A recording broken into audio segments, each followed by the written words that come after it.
Alors, c'est parti. Alors, bonsoir à tous. On se retrouve pour notre étude hebdomadaire. Et ce soir, nous allons parler de Shavuot. Le but, c'est de préparer du mieux qu'on puisse la fête de Shavuot. On est à quelques heures maintenant de Shavuot, donc il nous reste encore un peu de temps pour se préparer. Comme toute chose dans la vie, ça dépend de la préparation qu'on en fait. Et donc, notre étude est basée sur le livre habituel, Trag Shavuot, du Rav David Shalom Naki. C'est basé sur la halakha selon Rav Ovadia Yosef. C'est commun aux Sfaradim et aux Ashkenazim, mais quand il y a une différence pour les Ashkenazim, alors on le précise, Bezrat Hashem. Alors c'est parti, il y a pas mal de fois où je vais traduire directement pour qu'on essaye de respecter le timing. Alors, d'abord, Shavuot, c'est quoi? Donc c'est le don de la Torah, comme tout le monde le sait. L'histoire se passe le 6 Sivan 2448, donc il y a un peu plus de 3000 ans. Et on a reçu la Torah 50 jours après être sorti d'Égypte. Ce qu'on a reçu à Shavuot, donc il y a eu les Aseret Adibrot, les 10 commandements, et on a eu les premières tables de la loi. Pour resituer un petit peu le contexte, c'est important. On a eu les premières tables de la loi. Euh, Moshe et ensuite, non, il y a eu les Aseret Adibrot, donc les 10 commandements. Ensuite, Moshe Rabbeinu est parti chercher les tables de la loi, et il est resté 40 jours. Comme on le sait, quelques heures avant la fin de ces 40 jours, le peuple, il y a eu le terrible épisode du veau d'or. Et donc Moshe, quand il redescend avec les premières tables de la loi, le 17 Tammuz, c'est ça qu'on jeûne d'ailleurs à cette date-là, entre autres, c'est une des raisons. Le 17 Tammuz, Moshe donc brise les tables de la loi parce qu'il voit que le peuple a fait le veau d'or. Donc ça, c'est un premier cycle de 40 jours. Ensuite, pendant 40 jours, euh, Moshe demande pardon à Hachem pour pardonner le peuple d'avoir fait la faute du veau d'or. 40 jours plus tard, donc après ce deuxième cycle de 40 jours, on se retrouve à Rosh Chodesh, Elul. Et là, il y a à nouveau un troisième cycle donc de 40 jours pour aller chercher, au même titre que la première fois, il fallait 40 jours pour que Moshe Rabbeinu aille chercher l'étape de la loi. Alors pareil, une fois qu'on a eu le cycle du milieu de 40 jours pour demander pardon, alors il fallait un nouveau cycle de 40 jours pour aller chercher cette fois les deuxièmes tables de la loi. Et donc ce dernier cycle de 40 jours, c'est du premier Elul, Rosh Chodesh Elul, jusqu'au 10 Tishri. 10 Tishri, c'est la date de Kippour. Salarti Kidvarecha, donc Akadosh Baruch Hu pardonne cette fois le Ham Israël, et officiellement, puisqu'on obtiendra à cette date-là les deuxièmes louchot, les deuxièmes tables de la loi. Mais il n'empêche qu'il y a cet événement au départ qui est le Sissivan avec Matan Torah et la révélation au Arsinaï et les 10 commandements, etc. Alors, c'est marqué dans la Torah, Shiva Shavuot Yispor Lach Meachel Chermesh Bekamat Achel Yispor Shiva Shavuot Ve'asita Chag Shavuot Lashem Elokecha Misat Nidvat Yadecha Asher Titen Kaasher Yivarechecha Hashem Elokecha. Puis tu compteras 7 semaines. Aussitôt qu'on mettra la fossile au blé, tu commenceras à compter ces 7 semaines. Donc Shavuot, ça veut dire semaine. Ça fait référence aux 7 semaines qui précèdent la fête de Shavuot. Ces 7 semaines qui sont la période du Homer finalement, qui est entre donc Pessah, la sortie d'Égypte, et Shavuot avec Matan Torah, puisque tout l'objectif de la sortie d'Égypte, c'était de servir à Kadosh Baruch Hu. Et donc tout l'objectif, c'était de recevoir la Torah. Et tu célébreras une fête, je finis la traduction du passouk, et tu célébreras une fête des semaines en l'honneur de l'Éternel, ton Dieu, à proportion des dons que ta main pourra offrir, selon ce que Hachem t'aura béni.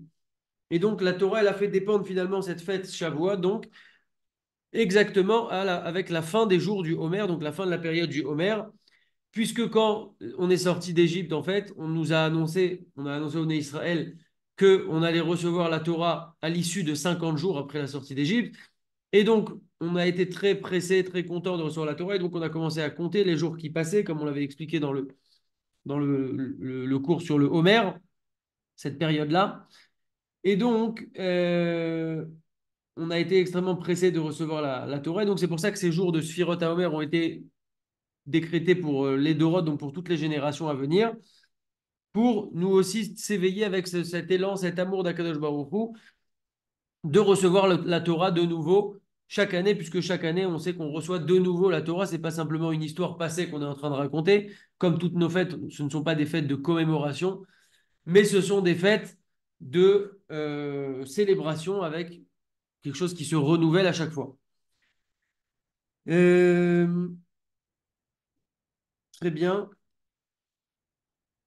Yemek Douchave Simcha. Donc il faut savoir que les jours qui sont depuis Rosh Chodesh Sivan, donc il y a quelques jours c'était Rosh Chodesh Sivan, jusqu'au 12 Sivan, ce sont des jours qui sont de Gdusha, de fête, de joie, etc. pour le peuple juif. Pourquoi? Et donc d'ailleurs, c'est pour ça qu'on ne dira pas Tachanoun, les supplications, pendant ces jours-là, puisque ce sont des jours de Simcha et de Gdusha. Pourquoi? Bah, Rosh Chodesh, c'est Rosh Chodesh. Ensuite, du 2 au 5 Sivan, ce sont les 4 jours pour lesquels Moshe Rabbeinu a préparé le Ham Israël à Matan Torah, il les a préparés. Le jour du 6 Sivan, c'est le don de Matan Torah. Et les jours aussi, après le 6 et jusqu'au 12, ce sont aussi des jours de Simcha, parce qu'à l'époque du Beth Amikdash, on avait l'obligation d'amener un Korban Reaya et un Korban Chagiga, donc 2 types de sacrifices qu'on amenait aux 3 fêtes, qui sont Pessar, Shavuot, Sukkot, les Shalosh Regalim. Et ceux qui n'avaient pas eu la possibilité d'amener ce Korban pendant le Yom Tov lui-même, le jour de Shavuot, alors ils avaient une option de rattrapage qu'on appelle Tashlumim jusqu'au 12 Sivan. Et donc c'est pour ça que jusqu'au 12 Sivan, ce sont des jours qui sont considérés comme des jours de fête et de Simcha.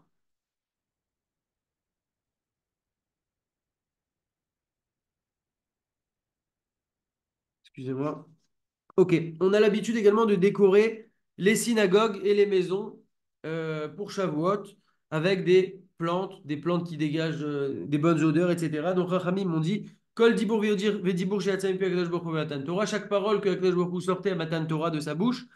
Alors le monde entier se remplissait de Bessamim, d'une bonne odeur. Et donc c'est par rapport à ça qu'on a cette habitude-là donc de mettre des plantes, des fleurs, toutes des choses qui sentent bon, etc. dans les synagogues et dans les maisons pendant euh, la fête de Shavuot. Achanot lechag, les préparatifs pour la fête. Donc, on a une obligation, comme à chaque fête, de l'ismoach ou les saméach, donc de se réjouir et également de réjouir les autres. Nehemar Batorah, il est dit dans la Torah, Ve'asitachag Shavuot, Ve'samarta lifnei Hashem Elokecha, donc vous ferez la fête de Shavuot et tu te réjouiras devant Hashem ton Dieu.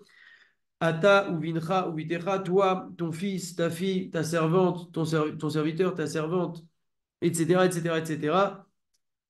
Et donc, en fait, le Rambam, il écrit qu'un homme, il doit se réjouir pendant les fêtes, lui, sa femme, les membres de sa famille, tous ceux qui l'accompagnent.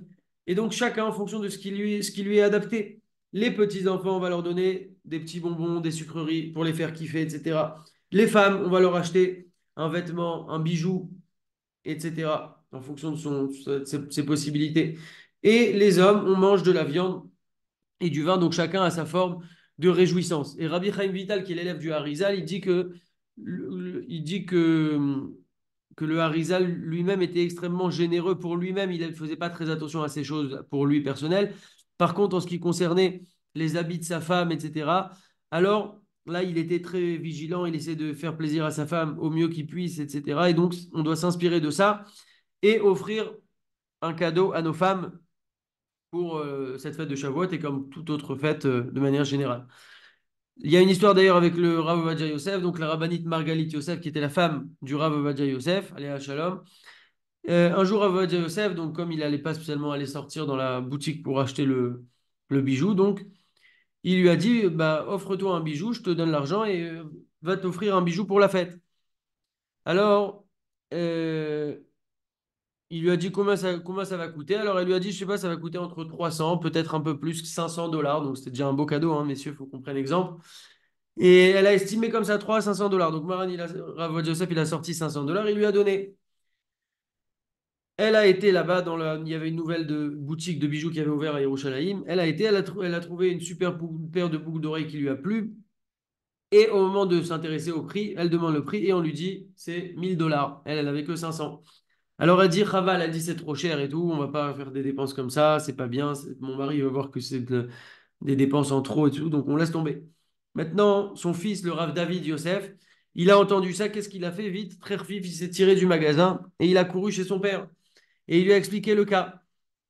Alors qu'est-ce qu'il lui a fait? Il lui a tout de suite sorti 1000 $ et il lui a dit, regarde, tu te rappelles le bijou qu'elle a voulu, ta mère, va tout de suite, tu l'achètes, mais il y a une condition, il faut que ce soit une surprise et on ne le dira pas jusqu'à la fête. Jusqu'à la veille de la fête. Il ne faudra pas lui dire. Donc, il a acheté les boucles d'oreilles à 1000 $. Et à la veille de la fête, effectivement, c'est ce qu'il a fait. Et Bravo Joseph s'est réjoui d'avoir appliqué cette mitzvah Behidour du mieux qu'il le puisse parce qu'il avait mis le budget pour faire plaisir à sa femme. Donc, ça, c'est pour les membres de notre famille. Maintenant, au-delà des membres de notre famille, le Rambam, il écrit quand on mange et quand on boit pendant la fête, on doit aussi également nourrir les autres, parce que sinon, ce n'est pas une joie de mitzvah, mais c'est une joie simchat karasso, une joie de son bidon, de son estomac en quelque sorte. Et donc, il nous dit qu'il n'y a pas une plus grande joie, en simcha gdola ou mefoueret etzel HaKadosh Baruch Hu, que celui qui réjouit le cœur des pauvres, des gens en difficulté, les orphelins, les veuves, etc. Parce que la personne qui va faire ça ressemble à la shrina, parce que la shrina, elle refait vivre comme ça les personnes qui sont en détresse, en difficulté. Pareil, quand on va aider des pauvres, des gens en difficulté, on fait vivre en quelque sorte la shrina, et donc on devra penser aussi aux autres. Donc celui qui a la possibilité d'inviter des personnes chez lui, il les invite. Celui qui n'a pas la possibilité ou qui veut faire ça en plus, il va donner à des associations qui s'occupent, et c'est encore le moment de le faire maintenant, qui s'occupent de nourrir les pauvres pour qu'ils puissent passer la fête dans des bonnes conditions, etc.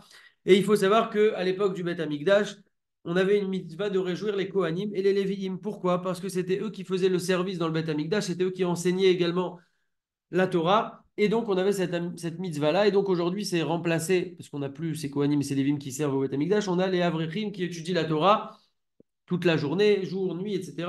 Et donc, le fait de soutenir comme ça des Avrechim qui étudient la Torah, c'est en quelque sorte comme si on allait soutenir les Kohanim et les Lévim au moment du Beth Amikdash. Mikveh Taora, donc, ne pas penser à soi, mais aussi penser aux autres. Mikveh Taora, donc là, il faut que ça transforme en action, hein. Ceux qui n'ont pas encore aidé, il faut absolument aider une association, chacun en fonction de ses moyens, mais voilà, histoire de participer au moins. Mikveh Taora, c'est bien donc de se tremper dans le mikveh la veille de la fête, Tov litvol bemikveh be'erev hachag, ou Mishiachol gam b'mishech hashana litvol bechol erev Shabbat, et celui également qui a la possibilité de se tremper toute l'année à la veille de la fête, alors que vienne sur lui à la veille de Shabbat, pardon, chaque veille de Shabbat, que vienne sur lui la bénédiction, donc c'est une bonne chose. Vezoche bazel et taheret nafshu marchevotav, et il mérite par cela de purifier son âme, son nefesh et ses pensées en se trempant au mikveh. Donc celui qui le peut chaque veille de Shabbat ou de temps en temps à la veille de Shabbat, en tout cas pour les fêtes, c'est aussi quelque chose de très important, celui qui en a la possibilité.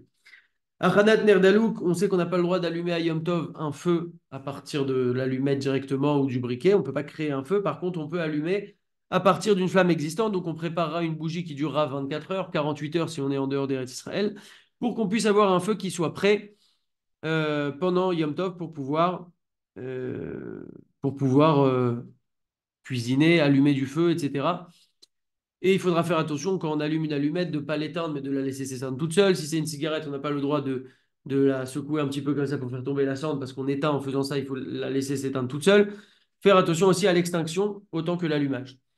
Adlakat Nerot, donc les femmes, elles vont allumer comme chaque veille de Shabbat. Il y en a qui ont l'habitude d'allumer directement quand c'est Yom Tov, mais si Yom Tov est déjà rentré, elles allumeront à partir d'un feu existant. Donc on fera la bracha, les femmes feront la bracha. Baruch ata Hashem Elokeinu melech haolam, asher kideshanu bemizotav vetzivanu leadlik ner shel Yom Tov. Et ensuite les femmes allumeront. Euh, une seconde.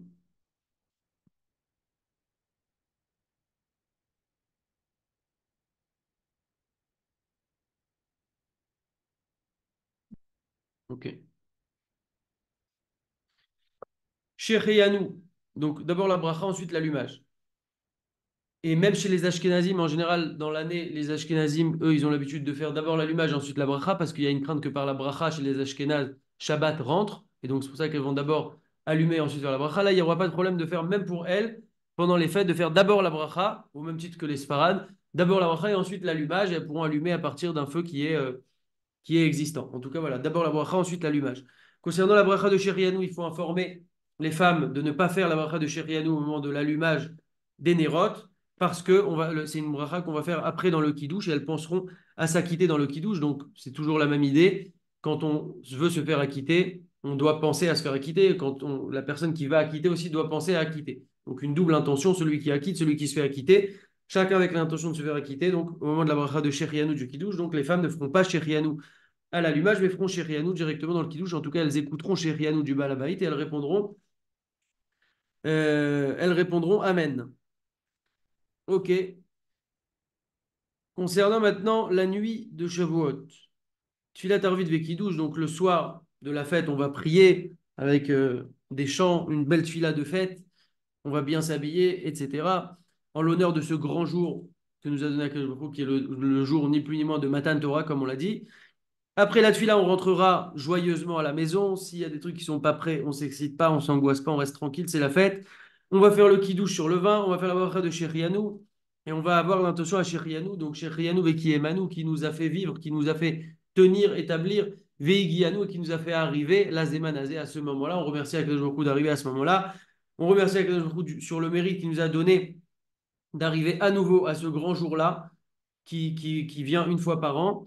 Ou Bo Choseret Ota et Ara Shaita Mimekedem. Et en ce jour-là revient le même éclairage, la même puissance qu'il y a eu à l'époque de Matan Torah. Ça revient chaque année ce jour-là. C'est pour ça qu'on a dit que ce n'est pas une commémoration, mais il se passe vraiment quelque chose. On va vraiment recevoir la Torah. Il va y avoir ce même éclairage, cette même puissance.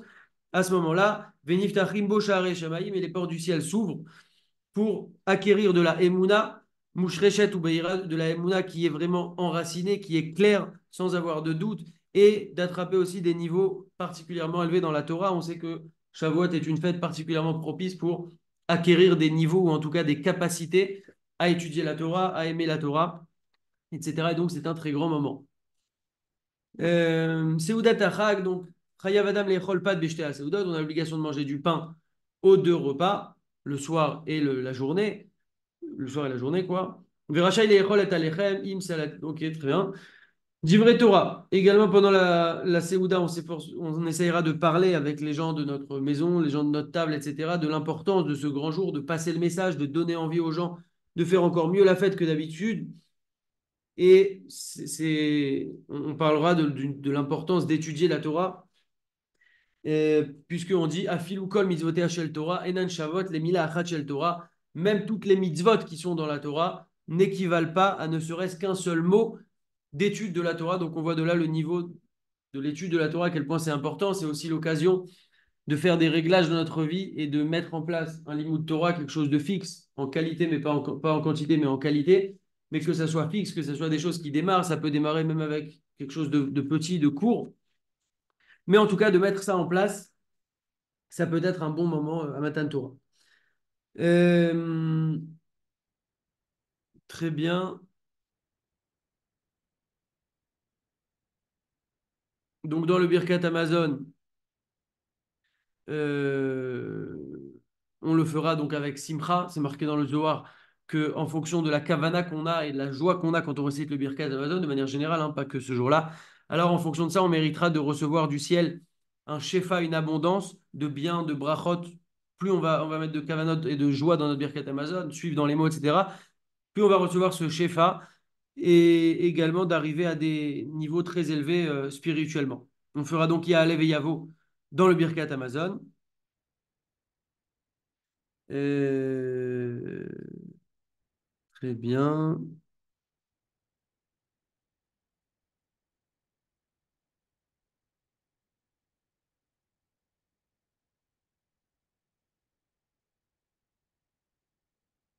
Seder Alimoud Belaïl Shavuot. Donc on sait qu'on a l'histoire de la veillée, comme on le sait tous. Qu'est-ce que la veillée? Donc, Pachat Aminag Bechol Tfutzat Israël, Liot Neurim Belaïl Chak Shavuot. On a l'habitude, donc le minag, d'être réveillé la nuit de Shavuot, d'étudier la Torah jusqu'au matin. La raison, c'est que c'est sur ce qui est raconté dans le Midrash, que cette nuit-là de matin de Torah, alors les Bnei Israël ont dormi 2 heures après le lever du jour. Et c'est Akadosh Baruch Hu, quand il est venu sur le Har Sinaï, il les a vus en train de dormir.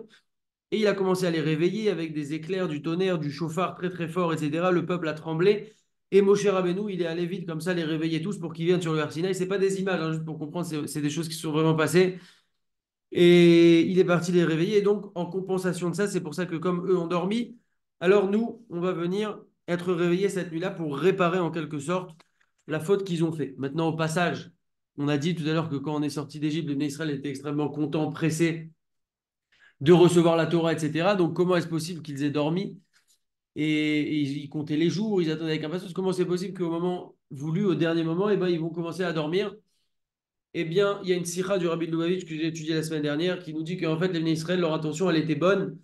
C'est qu'ils ont voulu, on sait que dans le sommeil, notre neshama, elle remonte, il y a des niveaux très élevés dans le sommeil. Il y a même parfois des choses qu'on ne peut ne pas comprendre en étudiant un texte ou autre, et en dormant, on va venir nous éclairer sur le sujet. En tout cas, eux, leur intention, ça a été ça. Ça a été de s'élever. Ils ont dit, on va recevoir la Torah, c'est quelque chose d'extrêmement élevé. Ben, on veut atteindre un niveau encore plus élevé à travers le sommeil pour pouvoir être dans une dimension supérieure. Donc ça, c'était leur intention. Mais il n'empêche qu'ils ont fauté parce que c'est pas ça que Hachem attendait d'eux, c'était qu'ils soient réveillés, qu'ils puissent comme ça recevoir la Torah. Quel est le message ici au passage? C'est que Hachem attend de nous qu'on le serve avec notre Yetzerara, avec notre fatigue, avec notre flemme, avec nos angoisses, avec nos peurs, avec notre corps, avec notre lourdeur matérielle. Il ne faut pas chercher à s'isoler. On n'est pas des moines, on n'est pas des curés, on est des humains. Akadosh Baruch Hu nous a créés, donc connaît notre programme de base et notre système. Et il veut qu'on le serve avec ça. Et c'est justement comme ça qu'on a la possibilité de combattre notre Yetzerara. Il ne faut pas chercher à s'isoler, à se couper du monde, voilà, Hachem, il veut qu'on soit dans le monde et qu'on le serve. Donc ça, c'est un message au passage. Malat Talmud Kolaya. Et là, nos Chachamim m'ont parlé longtemps, donc se sont longuement étendus sur le sujet de celui qui étudie cette nuit-là. Comme c'est écrit dans le Zohar que les premiers Chassidim ne dormaient pas cette nuit-là, ils étudiaient la Torah et ils disaient, venez, allons hériter de cet héritage, ce saint héritage pour nous et nos enfants et nos descendants, et hériter donc des deux mondes, Beshne Olamot, Baolam Hazeh, donc Baolam Haba. Et, et Rabbi Shimon Bar Yochai, il a dit comme ça que tous ceux qui font Ametaknim et Atikun, ceux qui font cette réparation cette nuit-là et qui se réjouissent de ça, Kulam Yureshum, Vektuvim Besefer Azichronot Shel HaKadosh Baruch Hu, ceux qui font donc cette veillée comme il faut, seront écrits et inscrits dans le Sefer Azichronot, le livre des souvenirs d'Akadosh Baruch Hu. Akadosh Baruch Hu les bénit de 70 bénédictions et il les couronne avec une couronne du monde suprême. Et donc, on voit que c'est une veillée qui est quand même particulièrement importante. Seder Alimoud, on a au sujet de ce qu'il faut étudier. Donc, Rabbi Shimon Bar Yochai, il étudiait la nuit, donc la nuit de Shavuot, et il étudiait des psukim de la Torah, des psukim du Navi, des psukim des Ketuvim, donc le Nar, le Tanar plutôt, Torah, Nevim, Ketuvim, et encore comme ça beaucoup de choses.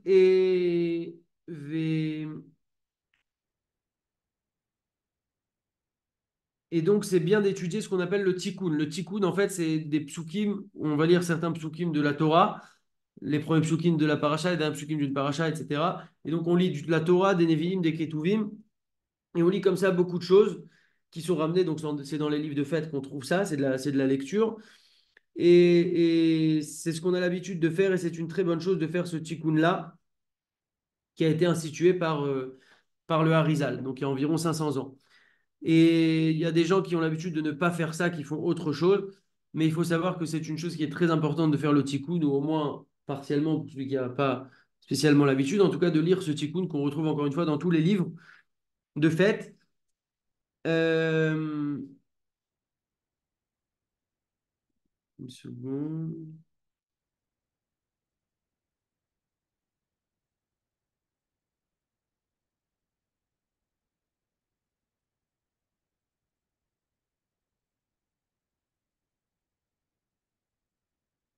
Donc ça, c'est quelque chose qui est vraiment commun à tout le monde. Donc le tikkun, les Sfaradim, les Ashkenazim.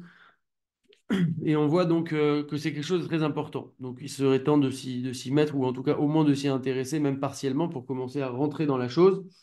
Et après, ceux qui veulent continuer leur veillée en faisant un chiour, en écoutant, en faisant une étude, etc., chacun pourra faire quelque chose qui lui plaît, mais en tout cas, ce tikkun-là, il a une certaine importance. Il y en a qui disent qu'ils aiment étudier la Gemara la nuit, etc., mais on voit qu'au bout d'un certain moment, on est tellement fatigué qu'on n'arrive plus à faire des raisonnements, donc c'est parfois plus facile de lire quelque chose. Donc la veillée est à répartir en fonction de ce qui nous semble être tenable, mais en tout cas, il y a une certaine importance à faire quand même ce tikkun.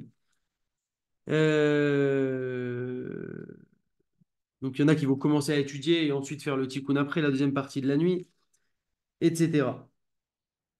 Ok. Bitoach Chaim, c'est écrit dans le livre Sha'ar HaKavanot. V'tzarech Adam shelo yishen klal balayla hazeh, de ne pas dormir du tout cette nuit-là. Il faudrait être réveillé toute cette nuit-là et s'affairer à l'étude de la Torah. Et tout celui qui n'a pas dormi du tout pendant cette nuit-là, ne serait-ce qu'un instant, et qui a étudié la Torah, hein, c'est pas le but de sortir, fumer une cigarette, discuter, perdre son temps. Ça, c'est quelque chose qui arrive très très vite et le temps passe très vite à ce moment-là, mais c'est pas du tout le but. Et il vaut mieux dormir si c'est le cas. Mais en tout cas, le but, c'est d'étudier la Torah et de se taper pour ça. Et bien, celui qui fait ça, Moufftar Lo Ashlim Shnato, il lui est promis qu'il terminera donc son année. Velo Yera Shum Nezek Veshanaï, et il ne lui arrivera aucun dommage pendant cette année-là. Et également, il écrit, Rabbi Chaim Falaji, chez Zoché Gam Levanim ou Vnevanim, Talmidei Chachamim, il méritera une descendance de Talmidei Chachamim. Veose tikkun la shrina et il fait un tikkun à la shrina, une réparation en quelque sorte à la shrina, à la présence divine. Et également, il répare ce qu'il a pu causer comme dommage avec ses yeux, donc tout ce qu'il a pu voir de pas bien. Il est, il y en a aussi qui ont l'habitude de lire des parties du Zohar après ce tikkun. En tout cas, Chacham Enav Berosho, celui qui est sage, a les yeux dans sa tête, ça veut dire quoi? Ça veut dire qu'on va devoir se préparer à la veille de la fête. Et comment? En faisant une sieste, en dormant un petit peu pour pouvoir être en forme. Parce que si on ne se repose pas, si on n'est pas en forme, ou si la veille on a dormi super tard et qu'on est défoncé, ben on ne va pas pouvoir faire cette veillée comme il le faut. On va être dérangé, on va être angoissé, on va être fatigué, épuisé, c'est pas bon. Et il ne faut pas oublier que c'est un jour de Yom Tov. Et donc le jour de Yom Tov, on sait qu'on a la mitzvah de Vesamarta Bechagicha, qui est une mitzvah de la Torah. Et donc, il faut se réjouir que ça soit cette nuit-là. Donc, il ne faut pas confondre difficulté et joie. On peut faire quelque chose de difficile et se réjouir, mais il ne faut pas que ça devienne une angoisse ou une torture. Donc, c'est pour ça qu'il faut se préparer au maximum. Pareil, le lendemain, le but, c'est aussi d'assurer, ce n'est pas le but de faire la veillée et après de dormir toute la journée et de gâcher sa journée. Donc, c'est vraiment chacun qui va devoir s'analyser en fonction et agir en fonction. Euh, Et quand on sait la valeur donc qu'elle a cette veillée-là, une fois qu'on a étudié ces éléments-là, ça nous donne aussi de la motivation.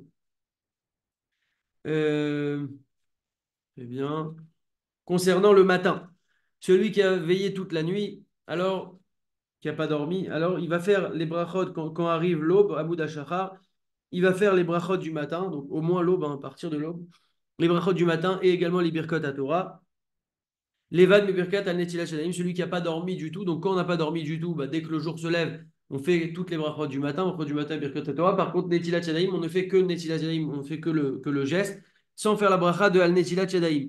Et également, la bracha de Asher Yatzar, on ne la fera uniquement que si on a eu besoin d'aller aux toilettes.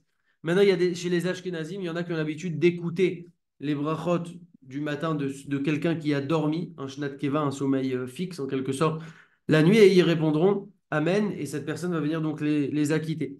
Mais chez les Sfarad, on fait chacun nous-mêmes les brachot du matin.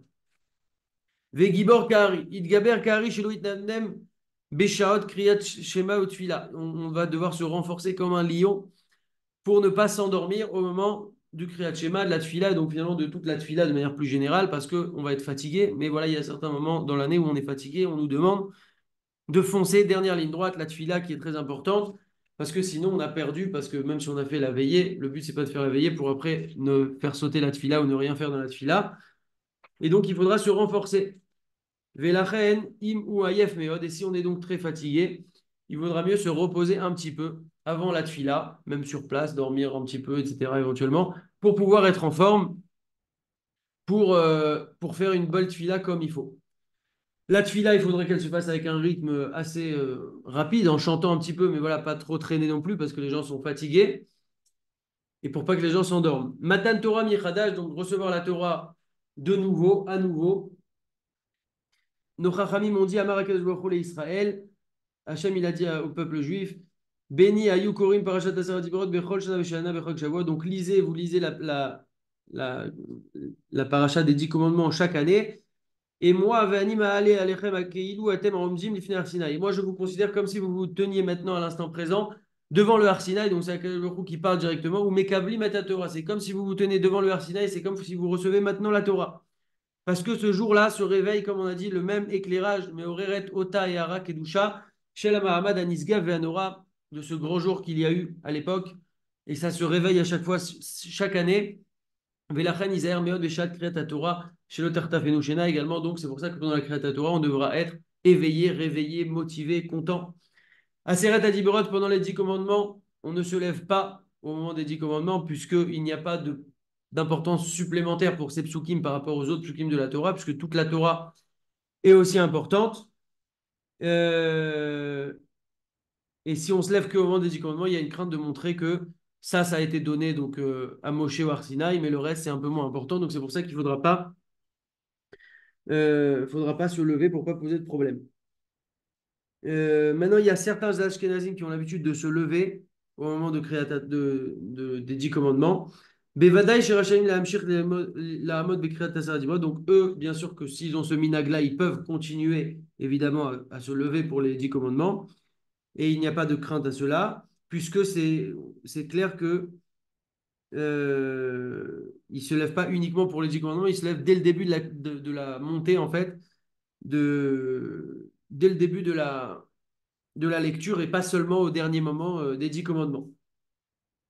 Très bien. Si maintenant son père ou son maître monte au Sefer Torah pour la montée des 10 commandements, alors on se lèvera comme, comme habituellement pour n'importe quelle montée où il serait monté dans l'année, puisqu'on montre clairement qu'on se lève pour leur honneur et pas spécialement pour les 10 commandements. Donc il n'y aura pas de problème, ça ne prêtera pas à confusion. Et d'ailleurs, on se lèvera directement dès qu'il se lève pour monter à la Torah, on se lèvera tout de suite pour montrer qu'on ne se lève pas pour les 10 commandements, mais bien pour la personne.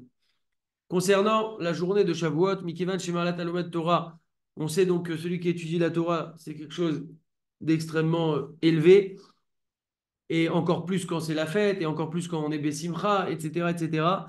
Et donc, il faudra essayer de trouver un temps. Il ne faudra pas essayer, il faudra trouver un temps pendant cette journée-là aussi, même si on a étudié la Torah, il faudra trouver du temps pour pouvoir étudier la Torah cette journée-là, puisque c'est la fête par excellence de la Torah, donc Matan Torah. Et donc, on trouvera aussi un moment, encore une fois, en qualité pour étudier la Torah ce jour-là. Euh,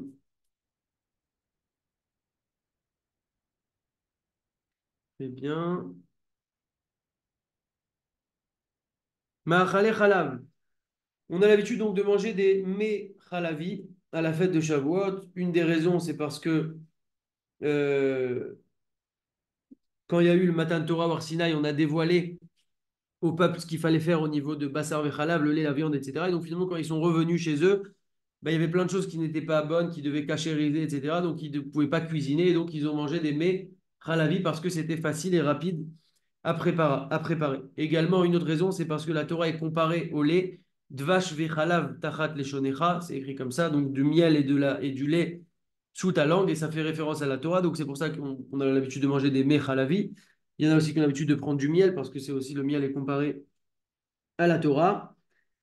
Euh, Au niveau de l'interruption de la nourriture entre le lait et la viande, alors il faudra se laver les mains avec de l'eau. Il faudra boire un petit peu d'une boisson et il faudra manger un petit peu de quelque chose, comme par exemple du pain pour faire passer. Donc lavage des mains, lavage de la bouche et manger quelque chose pour faire passer ça. Et ensuite, dès lors qu'on a fait ça, on peut manger directement de la viande. Il ne faudra pas par contre que ça soit à la même table parce que c'est un problème. Donc il vaut mieux se mettre sur une table à part. Maintenant, si on voit qu'il y a du fromage qui est resté dans nos dents, etc., parce que c'est un fromage dur ou autre, bien sûr, il faut bien se laver les dents. Euh, Très bien. Vesamarta bechagecha. Donc, on a cette obligation de se réjouir à la fête. Et donc, nos Chachamim nous apprennent à partir de ça qu'il n'y a pas de simcha, si ce n'est avec de la viande et du vin. Et donc, on a une mitzvah à Yom Tov de manger de la viande rouge. Basar behema davka. Autant en Shabbat, on peut manger du poulet. C'est pas trop un problème. Mais le Yom Tov, on a une mitzvah particulière de manger de la viande rouge et du vin. Et de boire du vin. Et donc, ceux qui ont l'habitude de manger du halavi et uniquement du halavi, même si ça va être des super quiches, des super fromages très luxueux, etc., eh ben, ils passent à côté de cette mitzvah-là. Et c'est quelque chose qui est dommage et c'est un problème. Donc, c'est pour ça que le mieux, c'est de manger d'abord du halavi pour les raisons qu'on a données, mais aussi, surtout, de faire sa seouda normale avec de la viande rouge, pour celui qui en a les moyens, et avec du vin, particulièrement ce jour-là de Matan Torah, où les Chachamim ils ont dit qu'on doit particulièrement multiplier les séoudot plus que toutes les autres fêtes à cette fête-là. Euh, euh,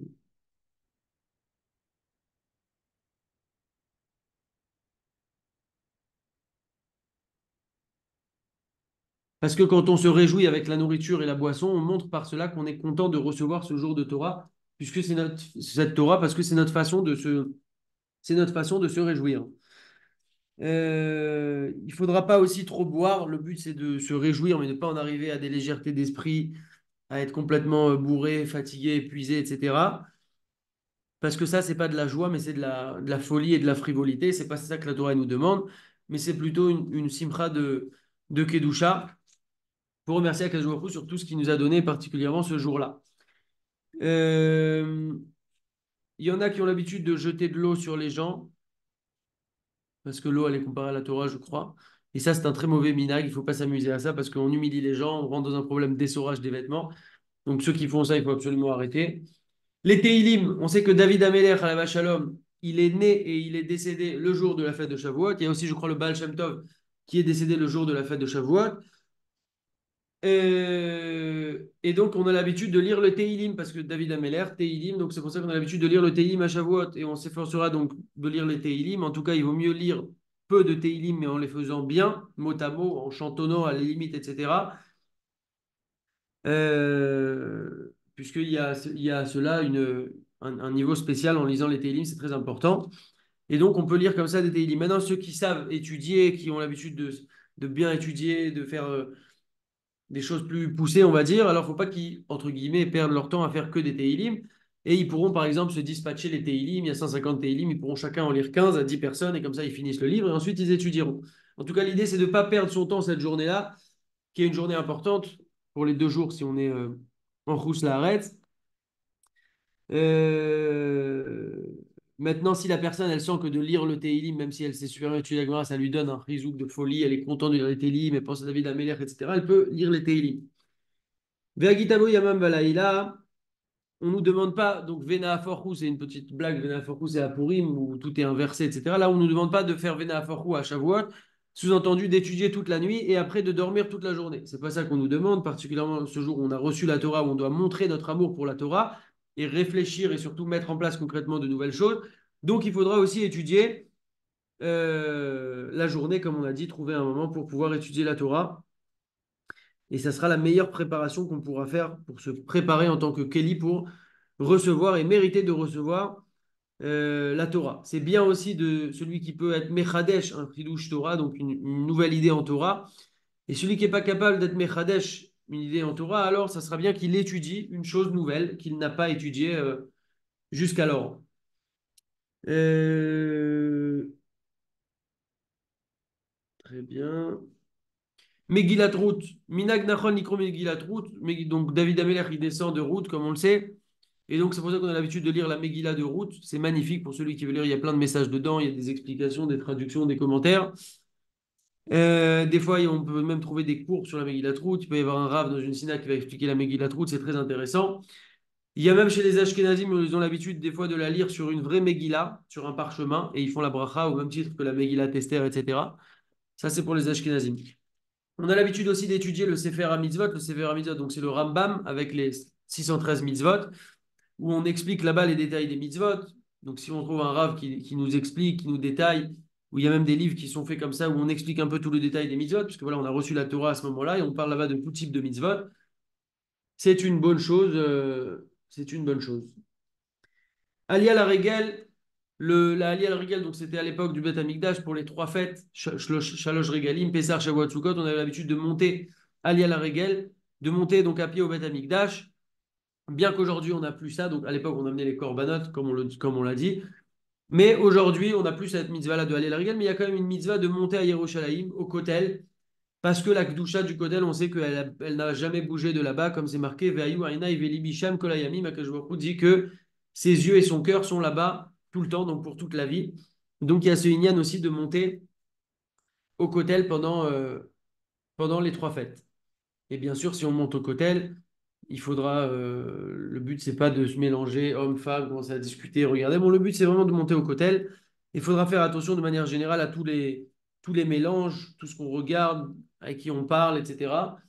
Parce que le but, c'est toujours la même chose, de ne pas perdre son salaire, de ne pas faire une mitzvah au détriment de quelque chose. C'est comme les gens, des fois, qui vont faire tachlir et ils commencent à discuter avec plein de femmes et à rigoler et tout ça. Ils viennent jeter des péchés, mais d'un autre côté, ils font un peu n'importe quoi. Donc, en tout cas, toujours avoir cette balance et ce contrôle-là. Isrouchag, le jour qui est après la fête, donc c'est pas que après Shavuot, c'est après les 3 fêtes, c'est toujours le lendemain de la fête. Donc, en Israël, ceux qui font un jour, c'est le lendemain, et ceux qui font 2 jours en France, c'est le lendemain des 2 jours. Cette journée-là, ça s'appelle Isrouchag. Et on n'a pas le droit donc de jeûner ou de faire de espédim, de raison funèbre ce jour-là, parce que c'est un petit peu comme un jour de fête. Et d'ailleurs, on a l'habitude aussi de multiplier la nourriture, la boisson en l'honneur de ce jour-là qui garde aussi, c'est comme un petit peu la fin de la fête, le prolongement de la fête. Et il y a donc cette notion-là de se réjouir. Comme on a dit, donc Shavuot, pour terminer, on reçoit de nouveau la Torah. Donc c'est un moment qui est important. D'ailleurs, on sait que l'anniversaire juif a une importance particulière. Les Chabad insistent beaucoup sur l'anniversaire juif. On sait que Mazalo Gover, le mazal d'une personne, quand ça tombe la date de son anniversaire, il a une force particulière, la personne, de bénir, etc. Et donc là, c'est l'anniversaire de Matan Torah. Et donc, comme on a dit, il y a cette lumière qui qui se révèle à chaque fois, chaque année. Donc c'est une fête particulière. C'est vrai que c'est une fête qui va très très vite parce qu'on ne nous demande pas de faire une souka, on ne nous demande pas d'enlever le chametz, on ne nous demande pas d'acheter une matzah, on ne nous demande pas de préparer où on va écouter le chauffard. Il n'y a pas quelque chose finalement de particulier pour cette fête-là. Mais d'un autre côté, c'est Matan Torah et la Torah, elle est partie intégrante de notre vie, de notre quotidien, puisqu'on doit l'étudier, on doit l'appliquer. Et donc, c'est un bon moment pour faire des réglages sur tout ça, comme on a dit, et y réfléchir sérieusement et concrètement. Et donc voilà, qu'on puisse vivre, Bezrat Hashem, une magnifique fête de Shavuot, encore meilleure que l'année passée, et qu'on entende des bonnes nouvelles pour tout l'âme Israël. Bezrat Hashem. Chazak à tous, je suis content qu'on ait tenu le timing, c'est une chance. Et les micros seront activés si vous avez des questions.